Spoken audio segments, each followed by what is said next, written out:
It's time for Swinging Blindly, the show where PJ and Blaze make their bold baseball predictions. Once in a while, they'll hit a home run. Sometimes they'll hit a grounder or fly ball somewhere, but most of the time, they're gonna swing and miss. Strike three, you're out.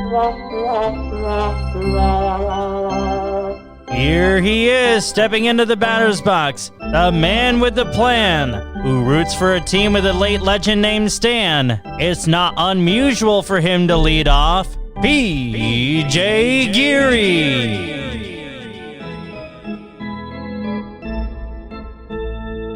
Welcome to the Swinging Blindly radio program on the Pacifica Radio Network and wherever you get your podcast. I'm Blaze Bryant doing the intro here from my home studio because PJ is dealing with a little bit of an equipment issue, so he's going to be coming in here momentarily. Actually, he's just showing up here on my video feed. There he is down in Connecticut. My man, Mr. G, how you be? Hey, I'm doing great, my friend. Also, B. And G. B and G. Here, talking, gabbing about some baseball. Yeah, you know, we BG, and we're talking about Ball the B, and how about Kluber? Ooh, Klubot, as some call him. Yes. But we will get to him. We will get to him. I know. We are going to get to him now. We're going to get to him now? Okay. All right. Why don't you, take it away. All right. Well, we are getting to him now because to me it's the best story in all of baseball this entire year because look at where he was.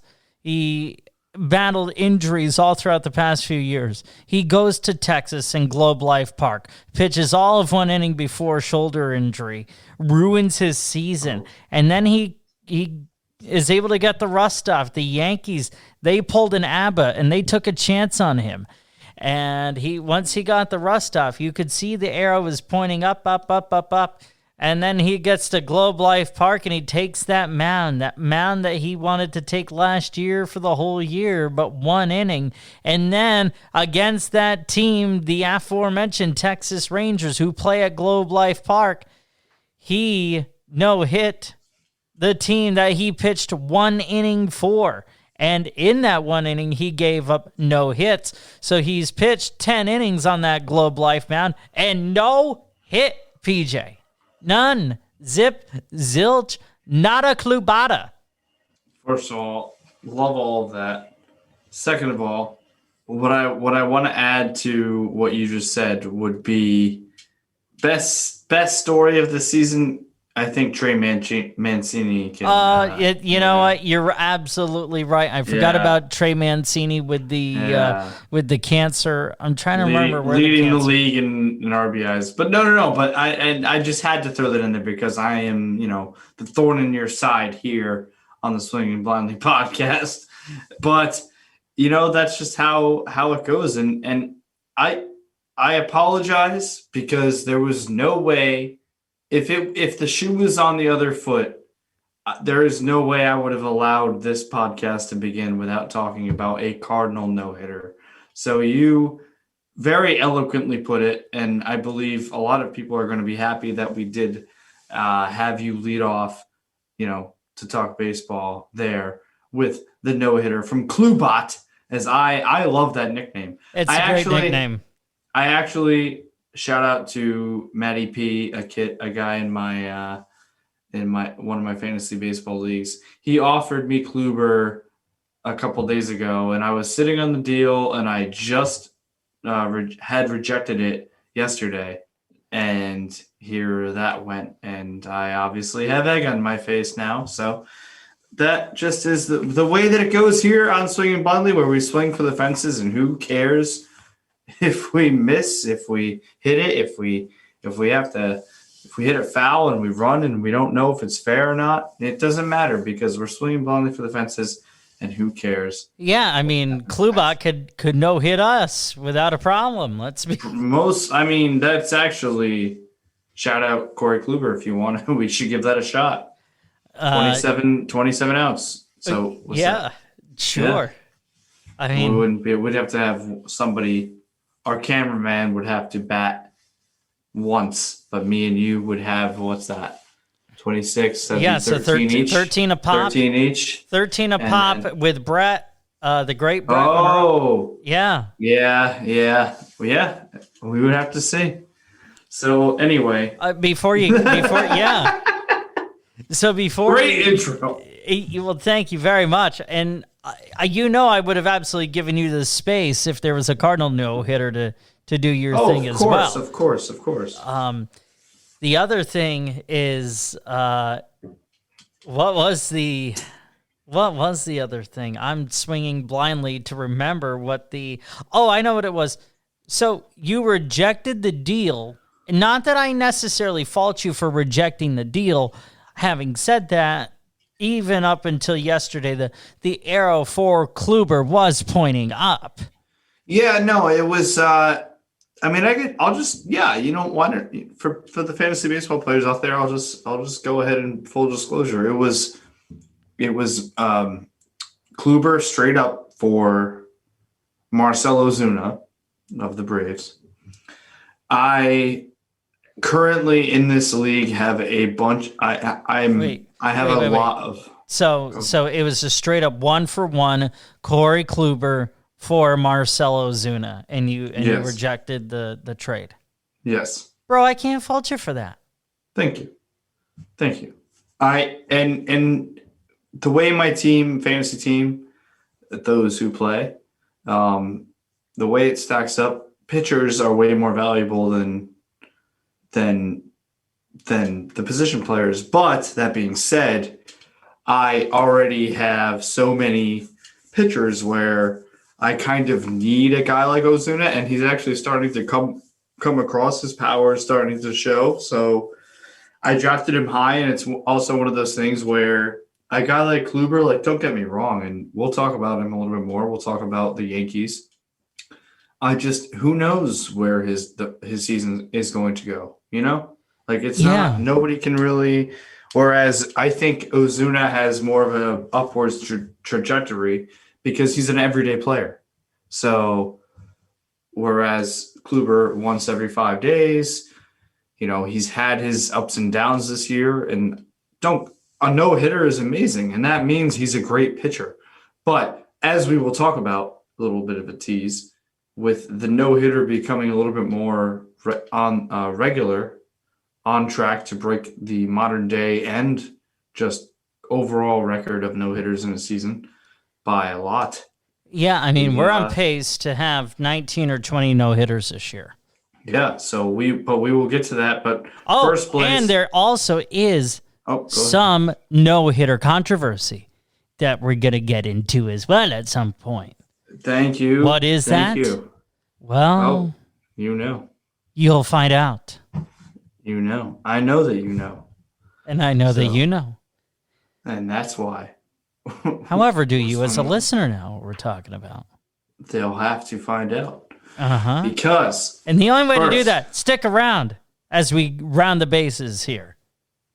I wanted to say it. I wanted to say round the bases, but you got to it. We are rounding the bases here on the Swinging Blindly podcast, going around the league, checking in on every division, and we're going to give our thoughts on each division as we go.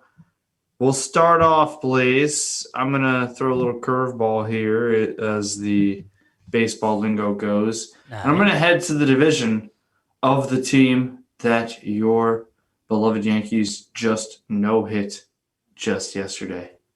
The AL West.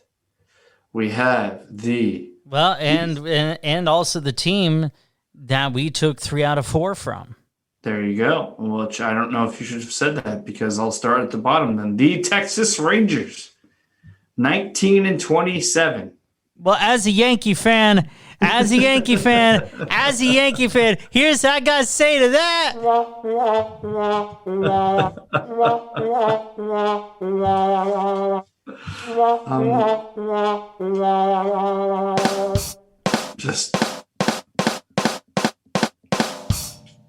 And then we...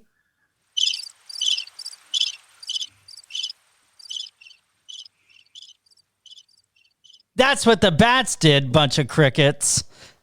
That just hitting me with from all angles. My blind friend Crystal in the Dallas-Fort Worth area, if you are hearing this podcast, I'm sorry. If your seeing eye dog needs to bite me in the butt, that's totally fine. I deserve it. Shout out Crystal. Anyway, we have the... Wow. I don't know why. Shout out. Oh, boy. Shout out Crystal. Yeah. Shout out to Crystal. Yeah. Crystal's good people. No, definitely worth shouting out. A diehard Texas Rangers fan, Dallas Stars fan, Green Bay Packers fan. Crystal's into the sports. There you go. And, thank you for listening to Swinging Blindly podcast with PJ and Blaze. So we have the AL West continuing there. The Rangers 1927, Angels 1924, Mariners 21-23, Athletics 26-19, and the Astros 26-18. Blaze, what say you? What are your early indications now? A quarter of the way through, give or take. I think it's more give than take. Of a quarter of the way through of the season. What are we thinking here? It's looking like a 3-team race between the Astros, Athletics, and Mariners. No, I think it's just a 2-team race between the Astros and the Athletics. Hey, the Astros have gotten hot. The A's, they've had a little bit of a dip, but you're going to have your peaks and valleys in a 162-game season. It's definitely a 2-team race. The other 3 teams, and especially with Mike Trout being out for the Angels 6 to 8 weeks, that's rough. That's going to put them in a hole. They're just not, even with him, a good enough team to crawl out of. No. I mean, the Rangers are what they are. The arrow, I think, is pointing up. They still have a while to go. Seattle's doing better than we thought, although could that be tapering off? Who knows? So I look at this and say the A's and Astros are right where they are. Mariners are better. The Angels are worse than what we thought they would be, and the Rangers are probably about where I would think they are. I'm with all of that analysis. I think I don't know. I have a little bit more faith in the Mariners than you do. I believe that they are playing way below their expectations, and I know such is baseball when it comes to that. But given a full season, 60 games, maybe it would be different. But a full season, with those teams beating each other up, and I know 6 to 8 weeks for Trout is rough, but that he's going to be back. So even if the Angels are out of the playoffs, that team is still going to be playing those top 2 and 3 teams. So I don't know. I think it's a very interesting division. Do I think it's one of the best? No. I think there's a strong possibility that there are 2 teams that come out of that division in the playoffs. But, well, obviously at least one. But I think a wild card could potentially come out of the AOS. So, sure, very, very much possible. It's just going to be interesting to see how it all plays out. Yeah, it's not the strongest division, but it's one of the more interesting, to say the least. And a lot of that has to do with the Shohei Ohtanis and the Mike Trouts of the world. So I may have been put in a position to regret everything I said about Shohei Ohtani in terms of he needs to, poop or get off the pot. And he's definitely pooping all over the league, and I don't know if that was appropriate to say, but I said it anyway. So fertilizes the grass. WHA. Interested. He certainly. I mean, let's move on because that's literally what Shohei Ohtani does to my brain. He fries my brain because thinking about what he's doing right now is ridiculous. So he turns it into poop, and now you're cleaning up. Oh my goodness! Right? Right? Yeah. Yes. Anyhow, the NL West. Fecal doesn't matter, but this does. So we move on. You're on fire. The NL West. The NL West. Oh. We have the Rockies, 15-29. The lowly Rockies paying Nolan Arenado to hit home runs for the Cardinals. The Diamondbacks, 18-26. And then the top three, with one at the top that we definitely did not see, but a team that looks like it's going to be around. We have the Dodgers, third place, 25-18. The Padres, 27-17. And the San Francisco Baseball Giants, 28-16. And again, as I said, looks like a team that could potentially stick around for the long haul. Blaze. I would agree with you. And also, the other part of I hate it, by the way. You hate what? That the Giants are doing this. Why? Because they've beaten the Cardinals in the playoffs a couple times, and I was content with them not being good for a little bit, and here they are. All right, well that's fair. I mean, it also shows you too how riddled with injuries the Dodgers have been. Absolutely riddled. That's true. With there we go. We lost the Zoom connection for a second, but it appears that we're back. What say you, Mr. G? No, yeah, definitely. It's a very talk about interesting divisions. Probably going to end up being one of the more competitive divisions in baseball, the NL West. I certainly hope so. I mean, I know you don't like that the Giants are at the top of the division. I really wish the Padres were, but it does make the sport better. Baseball is better when the Giants are relevant. Much like I've said before about how baseball is better when the A's are relevant. There's something about the mystique of the Bay Area and the history and all that, which makes baseball better when those teams are in it. I don't like that at all, but it's a fair point. But I don't know. I mean, what about this Giant team that can you speak on where they're going to be able to compete long term with the Dodgers and Padres? It's been their pitching. They're young and scrappy. Yeah, I don't like it, and they have Longoria back. Yeah, I don't like any of it at all. But you just look at history, and what I was more saying is, just kind of based off of history, because that is a franchise that has had a lot of success both in New York and in San Francisco. Yeah. Well, whatever.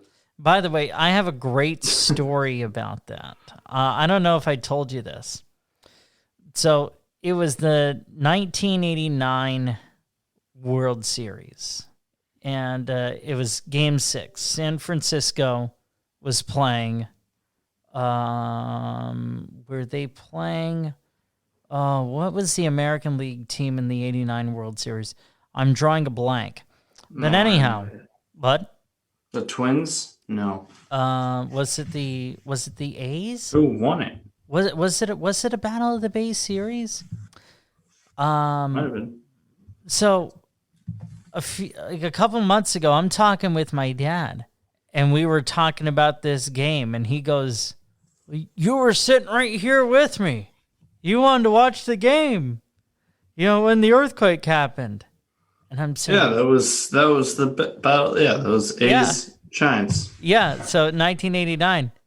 So you know what year I was born? 1991. Yeah. My dad legitimately thought that I was sitting there with him watching that game. Hey. He goes, "You wanted to watch the World Series." Oh man. He was already projecting. He was projecting this man who has come to be my co-host here on the Swing Volley Podcast. Bro, I didn't even know what a ball was. Yeah, It's just clearly not. I figured you'd appreciate that. No, that is. Hey, there you go. I was gonna say you. I know you, and you know who have been in the World Series. So considering you didn't know that one off the top of your head, it was already. I was fairly confident it was the A's, but yes. But you didn't know. I appreciate that, though. You didn't want to, you had to tease the story a little bit. I did. Yeah. And that you did. Yeah. So we'll move on. 2 years later, I came into the world when just before the Braves and the Twins played the World Series in '91. And in my opinion, one of probably the greatest pitching duel of all time. Or the greatest pitch game of all time was Jack Morris. It was Game 7 against the Braves, and the Twins ended up winning that game in 10 innings, like 1-0. Yeah.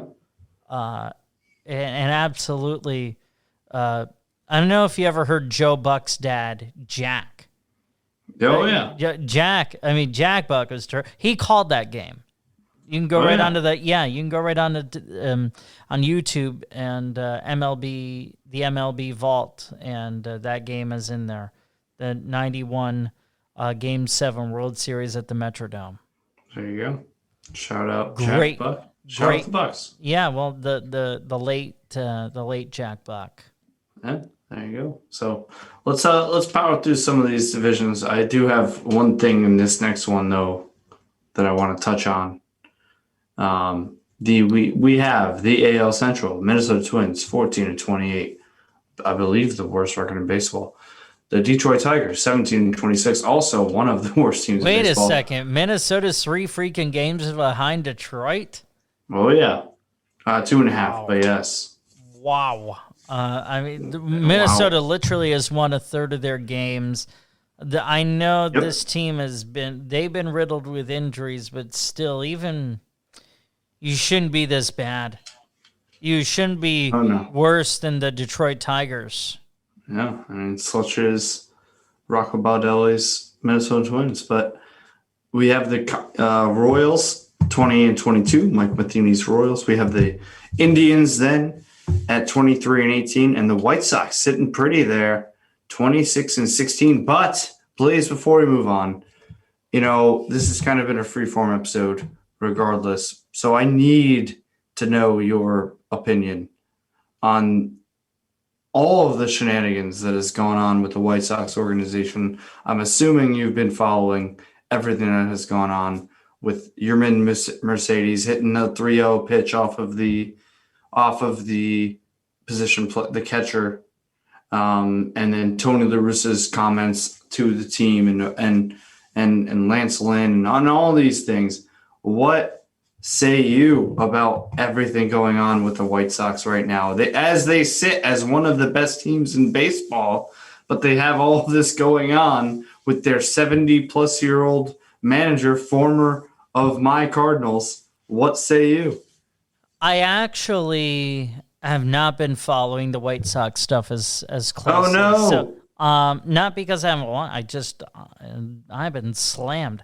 So that's fair. Enlighten me and enlighten any fan that may have missed.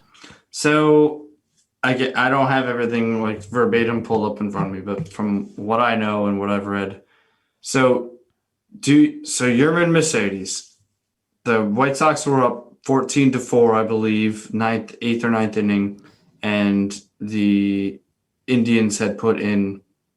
I might have been the Twins. It was the Twins. Actually, it was the Twins. Yeah, because Tyler Duffy, a pitcher for the Twins, he was suspended 3 games. That just came down Thursday. So when we're taping this. So this just happened today. Yeah, so throws the 47-mile-an-hour eephus pitch to Yermin Mercedes on a 3-0. Yermin hits a bomb. Yeah, and is what it is. He S-classed it, man. It is what it is. Tony La Russa then comes out and says that he shouldn't have done that. He'll have to deal with that within the family.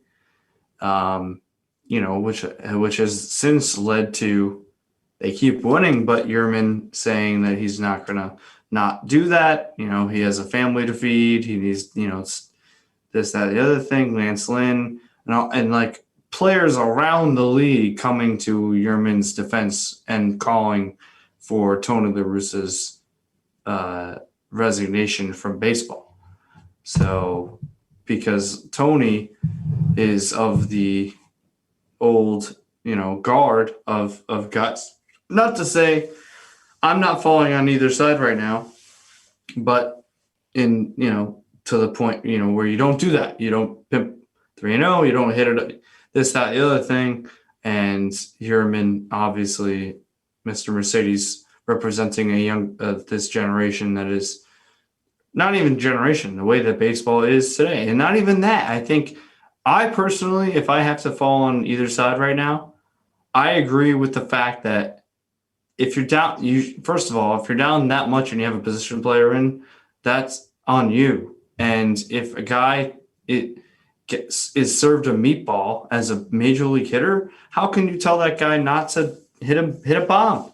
Because one of the cardinal rules of the gentleman's agreement, one of the rules of the gentleman's agreement is you don't swing 3-0. What was the score of that game? It was like 14-1 or something. 14-4. 14-4. Okay, so you're up. They were up 10 runs. Now, this to me is a different scenario than the Tatis 3-0 against the Rangers, because that game was 10-4. So that was 6 runs. I want to say that's what it was. To me, 6 runs, that doesn't constitute the gentleman's agreement. 14-4, no question about it. It absolutely does. I don't know. I disagree. I especially given the guy who hit the home run, because at the end of the year, this is a young kid, I believe a rookie, Yermin Mercedes, with a breakout year. At the end of the year, his contract could be, whether he makes a couple extra $100,000 or $1 million, could come down to a home run or two. And at the end of the day, they look at the paper stats. Regardless, it's what's on paper, the number that is on paper. Well, that's all. It doesn't matter. It doesn't matter what the count was. It doesn't matter what the score was. He hit a home run. Yeah, I mean, look, I agree that 14-4, and you have a position player coming in to pitch. Yeah, they're a sacrificial lamb. You got to feel for that person out there on the mound. You just have to. I think I think I have more of an issue as to how it was handled than Mercedes himself hitting the home run. Do I think he should have swung 3-0? No, I don't. That's why there's a gentleman's agreement in place. Because when you do that, now I don't want to say Tyler Duffy should have hit Mercedes in the bottom of the, or Tyler Duffy should have hit Mercedes the next day or what have you. No, I'm not saying that, but if he doesn't swing 3-0, that doesn't happen. So I think what you have to do is, in that situation, if you're La Russa, you say, listen, I'm dealing with this in-house, and you leave it at that. You don't allow things to leak out. So I guess what I'm saying is, La Russa's handled this the most poorly. Exactly. When he said to Lance Lynn, who basically came to any hitter who hits 3-0 defense, and then La Russa's comment was, I have an office and he has a locker. that's not the way you want to handle No, any not kind of situation. So not with one of your star. and again, and shout out Lance Lynn and the St. Louis connection. This is a guy who did not have good relationship with La Russa in St. Louis. So we'll see how everything turns out. But clearly that is still boiled over. But no, I think, for Mercedes, you got to sit down with them and say, hey man, next time don't do this. You don't swing 3-0 when you're up by 10 runs. You don't do that. And just leave. And I'm saying just leave it at that. Yeah. I don't think you have to make a big production out of it. We'll have to agree to disagree there because that's okay. I find no fault in the guy hitting that bomb because I would have done the same thing. So either way, let's move on. Speaking of the Cardinals, to the NL Central. We'll breeze through these next couple because I do want to touch on a couple other things before we say goodbye to the people here on the Swing Blindly podcast. We still have a little bit to get to, so sit tight. And great conversation so far. A lot has happened, Blaze, since we've last talked, which is exactly why we do this podcast. And exactly. A quick tangent is, everything based on how we're doing the podcast, every episode, there's just so much to talk about. So we try to cram as much as we can and also, give the amount of time that each thing deserves. This really is the fastest hour around the diamond. That is, wow. Write that down. I'm going to write that down. Fastest hour. I'm going to write that down. Fastest hour around the diamond. Yeah, and we'll still round the bases before Benji Molina. Yeah, shout out Benji, though. Shout out Benji. Oh, absolutely. Really any of the Molinas. But anyway, shout out all three of them World Series champions. You know who Jose won it with? Jose Molina. He won it with the Yankees in 2009. Yes, sir. I'm glad you knew that. Jose Molina was a very valuable member of that Yankee team. He was their defensive ace when it came to catching. Yes, he was. I loved how the Yankees used him in 2009. You know something really funny about the Yankees catching thing? Go ahead. How, because Jorge Posada was not really known as a defensive catcher. No. But man, he's a gold glover compared to Sanchez. Oh, wow. I like that take. I think Sanchez has been improving, though. He's been improving, but I think you're right there. I think, Posada had an arm. Let's not. Well, Posada was an outfielder. Posada had an arm. He just wasn't exactly. He just wasn't he wasn't a receiver of the ball. Exactly. So, exactly. You kind of the torch was passed from Posada to Sanchez in that respect. There were more PBs and there were WPs, if you know what I'm saying. Right, pass balls to wild pitches. Yeah. Thank you, sir. He did have a rocket of an arm, but he also, like you said, didn't have the receiving. If he had the same kind of glove to hand time, that as other guys. Glove to hand time? Yeah. Are you talking about transferring a throw? Yeah. Transfer. Okay. Time. I was like, what stat are you about to throw at me here? I don't know. I didn't even know they had. I honestly didn't know that was a word or a phrase Glup. They use. Glup or something like that. No, I'm playing. Glup. Glup. He had the best glup of all time. No, Yachty does. No doubt about it. Oh yeah. But you know what I'm saying though, and if he had better instincts, I guess when it came to, we just what. Yeah, that's why I actually shout out Brett. I actually hit him up, and I was hoping he would come on for a little brief talk about the Yankees and Kluber today, but. We'll have to have him back on another day. Yeah. Here's the thing, though. Posada was at least serviceable. No, yeah. Gary Sanchez is going to at best be average. All right. I like that take. At best. I think average is a stretch defensively for him. All right. I like that. That's a hot take. I mean, hey, listen. I would take right now, if a Yankee fan said to me, okay, you've got Gary Sanchez, Kyle Higashioka, keep one. I'm keeping Higgy. You know who caught the no-hitter last night? Higgy. Exactly. All right. Higgy Smalls. Higgy Smalls caught the no-hitter. Higgy Smalls, if you don't know, now you know. That's NL right. Central. That's right. And Corey Kluber knew, man. He knew. He knew. We'll get to you. NL Central. Higgy. Can't you see? Oh. We have the Pittsburgh Pirates 17-25.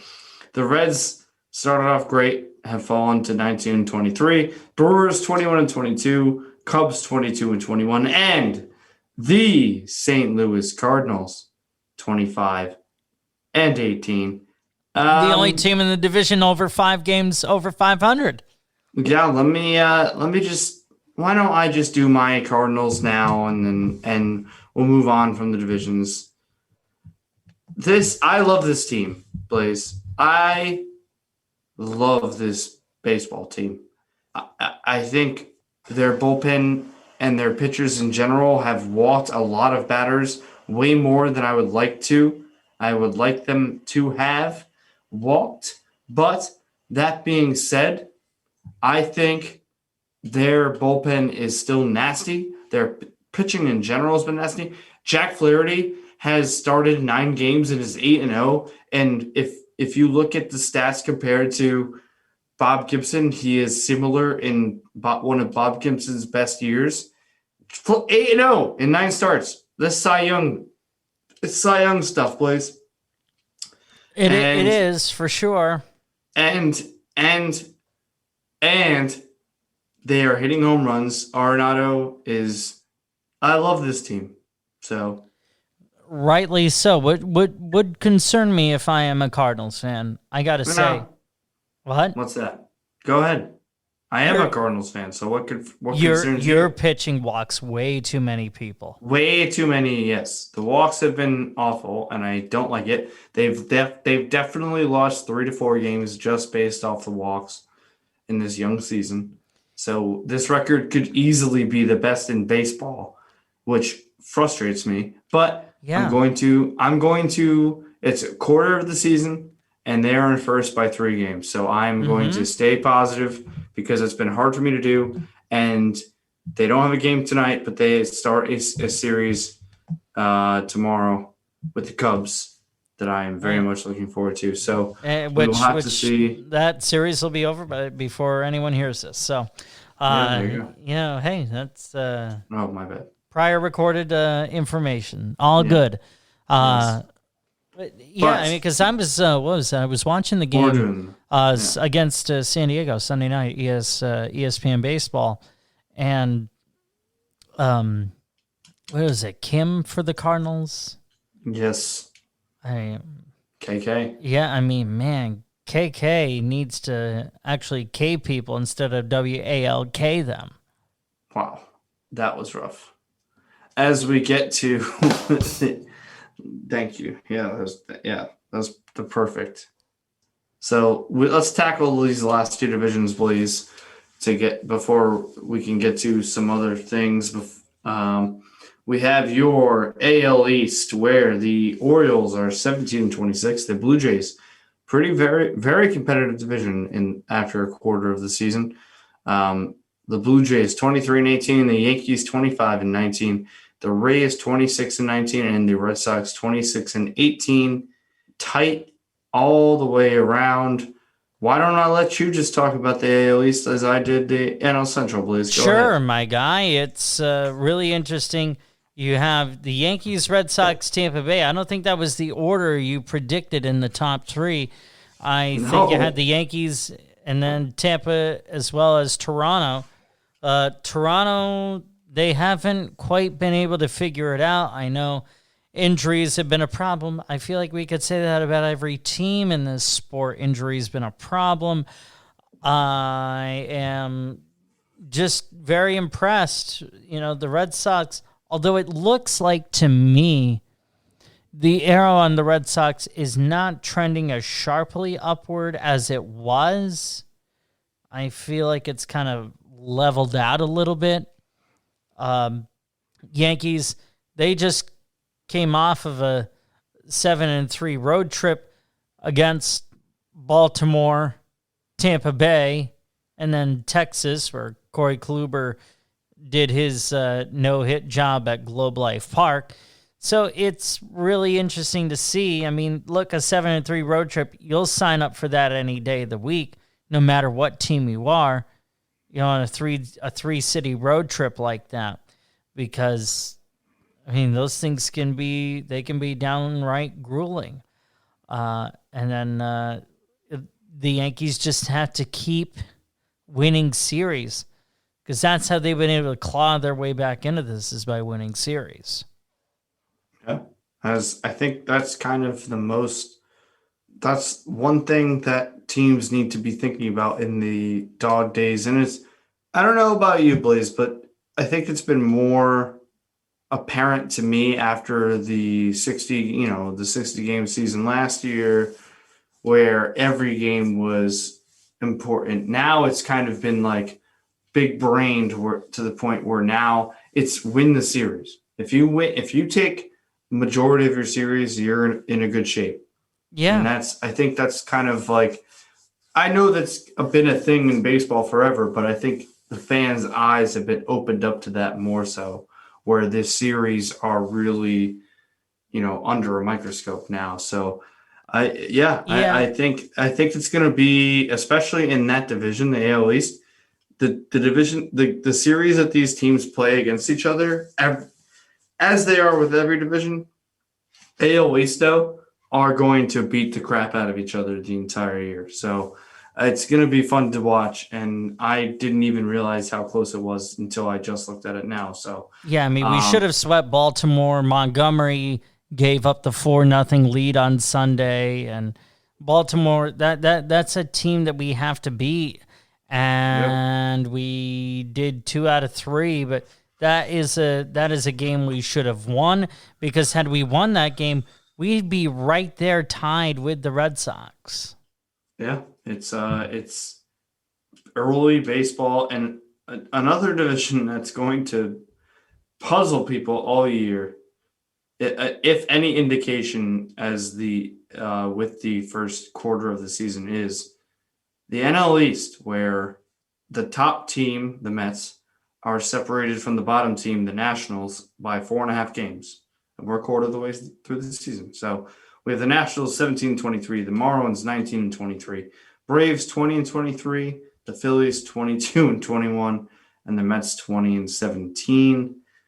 All teams going through very peculiar seasons, I think, is a way to put it.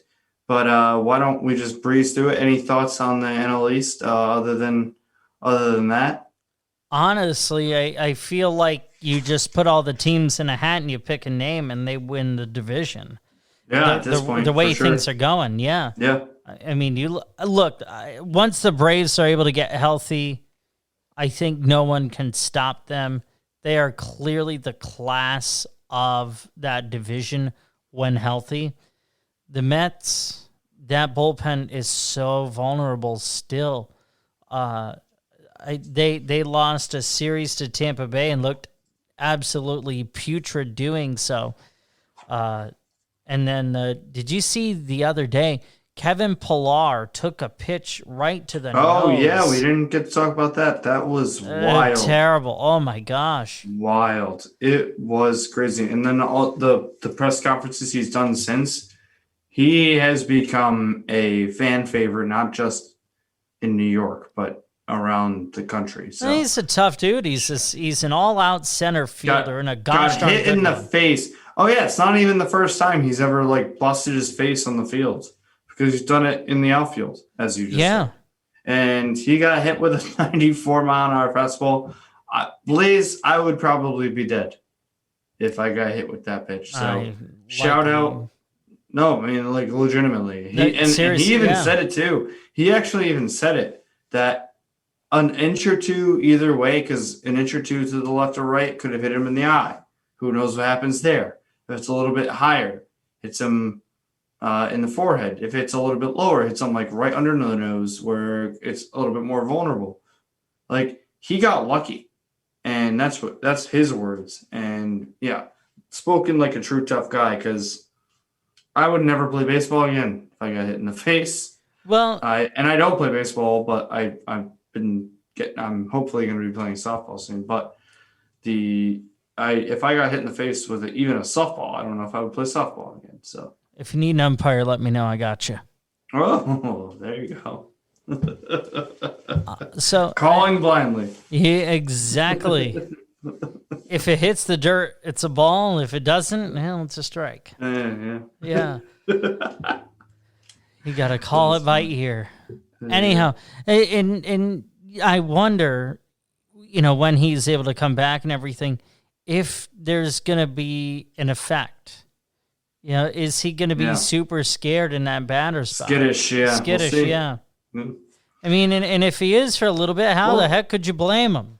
Well, you know who else got hit in the face and is doing really well in general? I mean, Giancarlo Stanton. I mean, yeah. I mean, I don't know how you get a tight left quad running, but whatever.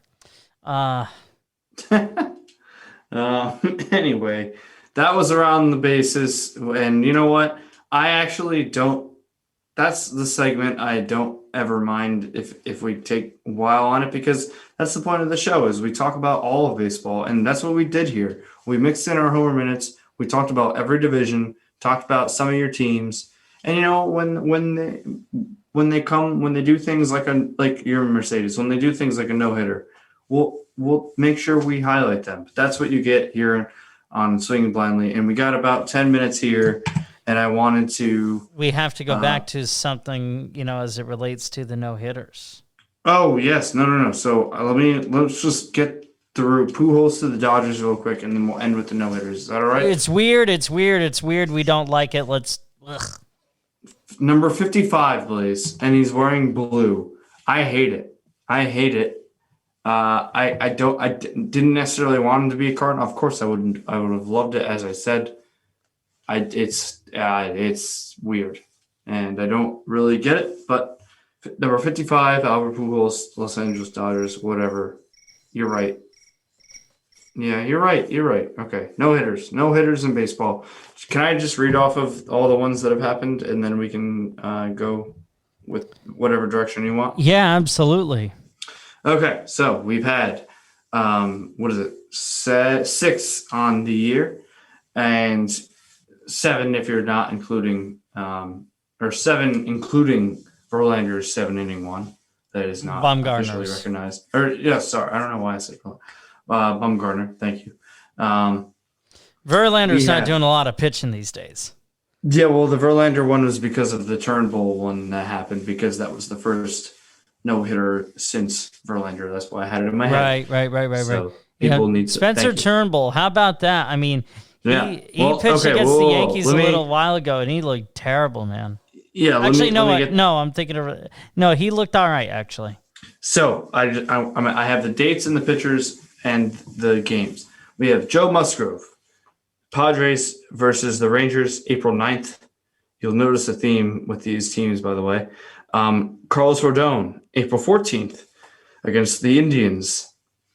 We have John Means, Baltimore against Seattle on May 5th, and then 2 days later, Wade Miley, May 7th, Cincinnati again against the Indians. And then we had Turnbull, May 18th, against the Mariners, again, by the way. And just last night, we had the Corey Kluber no-hitting the Texas Rangers. So both, all 3 of those teams, the Mariners, the Indians, and the Rangers. Yeah, no hit twice.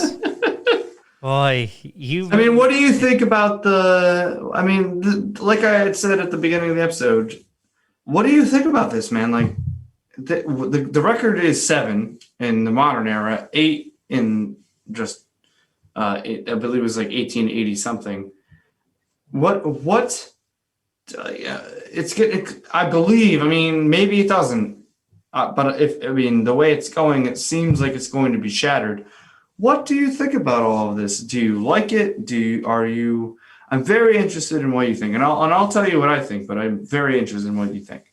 Well, it just shows you how baseball has become, very much an all or nothing sport. I mean, I look at Wade Miley. How does someone like Wade Miley get a no-hitter?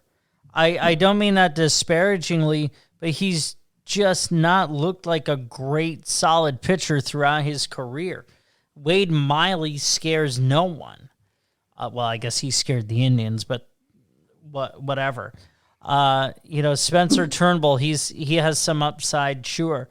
Rodon with the White Sox, he's a good-looking young pitcher. John Means is rose to superstardom.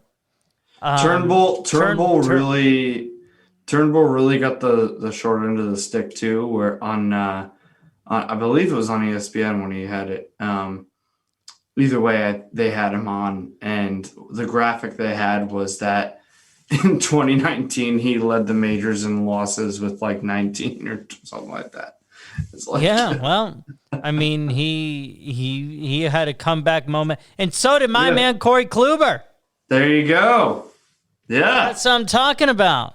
Hey, Flaherty had a no-hitter into the third yesterday, and I was like, he's gonna get it. Oh, who cares? Flaherty, through 9 starts, and if you look at his stats compared to Bob Gibson in one of his best years, Flaherty has better stats. So I'm not comparing 1968 to 2021. So yeah, I'm just saying.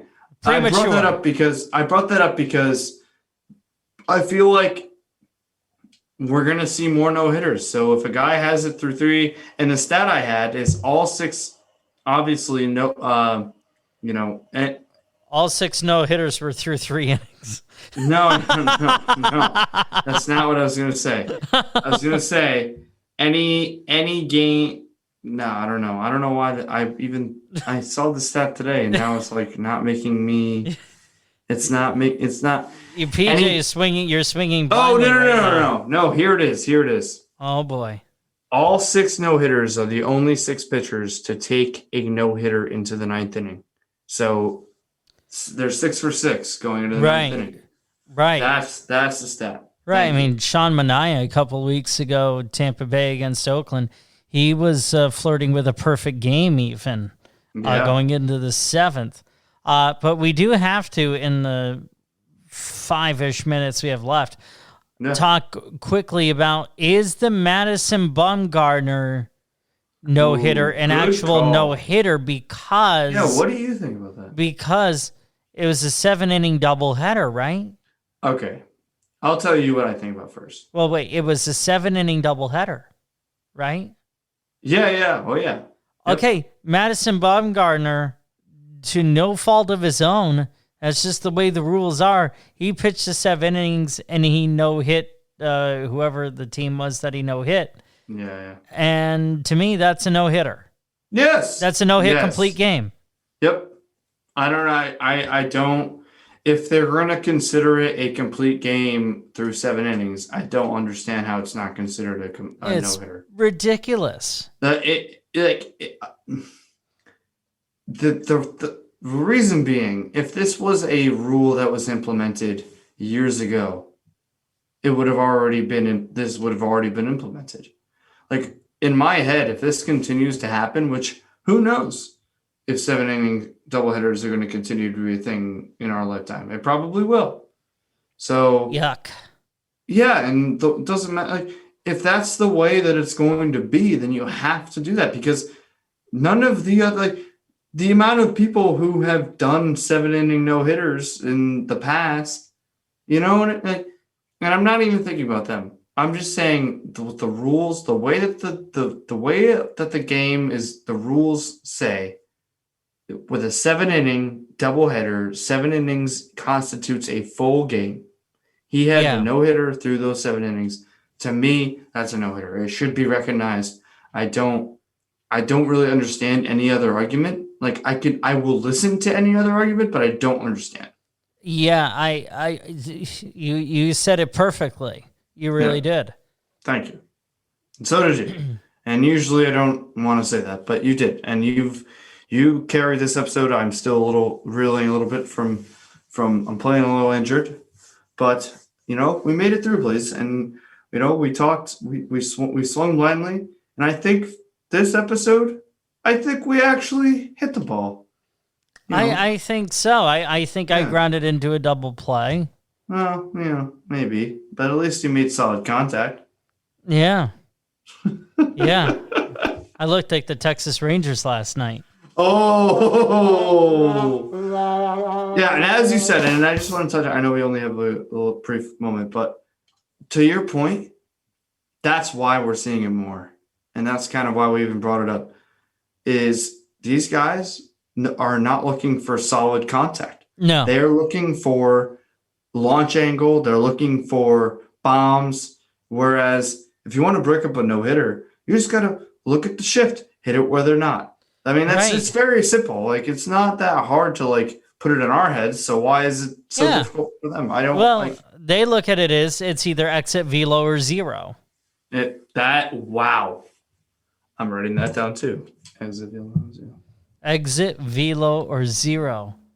And they're trying to be a hero, and they're a zero. Trying to be a hero, you even extended it. That's why you're the best.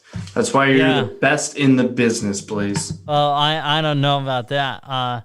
It's true. What I do know is that we are flat out of time, my guy, as we carry on here on Swinging Blindly via the Pacifica Radio Network or wherever you get your podcast. Facebook.com/Swinging Blindly Podcast. Is that right?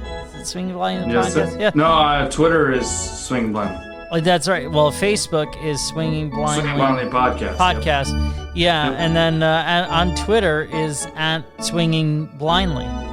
Because Twitter only allows you to have 15 characters in your handles. So that's a good point. Definitely check us out on that Facebook, Swinging Blindly Podcast. And we take up all 15 characters in an hour of your beautiful, precious time. My guy, if we swing and miss, how do we feel about it if we swing and miss? Who gives a crap, man? That's right, because exit, velo, or zero.